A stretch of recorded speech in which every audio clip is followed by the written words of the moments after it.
ಮಾಧ್ಯಮದವರಿಗೂ ಹಾಗೂ ಪತ್ರಿಕಾ ಬಳಗದವರಿಗೂ ಕೂಡ ಇವತ್ತು ಕರ್ನಾಟಕ ರಕ್ಷಣಾ ವೇದಿಕೆ ಇವತ್ತು ಈ ಒಂದು ಪ್ರಕೃತಿಯನ್ನು ಮಾಡಲಿಕ್ಕೆ ಕಾರಣ ಏನಂತ ಹೇಳಿದರೆ 2024ರಲ್ಲಿ ನಾವು ಇಳಕಲ್ ನಗರದ ಶೋರೂಮ್ಗಳ ಕುರಿತು ಹೋರಾಟವನ್ನು ಮಾಡಿದ್ವಿ.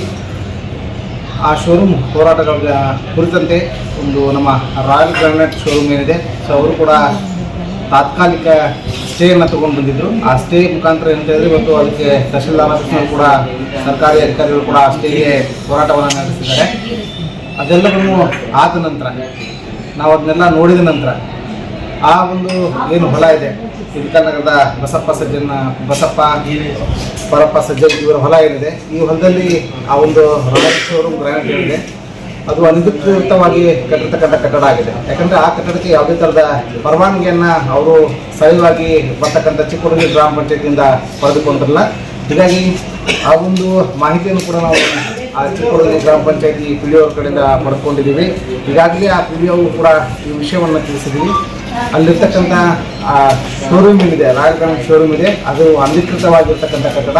ತಾವು ಕೂಡ ಇದನ್ನು ಪರವಾನಗಿ ಪಡೆದಿರಂತ ಕೊಟ್ಟಿರ್ತಕ್ಕಂಥ ಕಾಗದವನ್ನು ತಾವು ಕೂಡ ನೀಡಿದಿರಿ. ಈ ವಿಷಯಕ್ಕೆ ಸಂಬಂಧಿಸಿದಂತೆ ಅದನ್ನು ತೆರವುಗೊಳಿಸ್ತಕ್ಕಂಥ ಕೆಲಸವನ್ನು ಮಾಡಿ ಮತ್ತು ದಂಡ ಸಹಿತ ಆ ಹೊಲದ ಮಾಲೀಕರ ಹತ್ರ ತಾವು ಅದನ್ನೇನು ಮುಂದೆ ತಾವು ಅಧಿಕಾರಿಗಳ ಮಾಡಬೇಕಾಗಿತ್ತು ಅದನ್ನು ಮಾಡಿ ಅಂತ ನಾವು ಅದರಲ್ಲಿ ವಿನಂತಿಸಿ ಕೂಡ ಹೇಳಿದ್ರು ಕೂಡ ಇದುವರೆಗೆ ಆ PDO ಯಾವುದೇ ಕೆಲಸಗಳನ್ನಲ್ಲಿ ಮಾಡ್ತಿಲ್ಲ.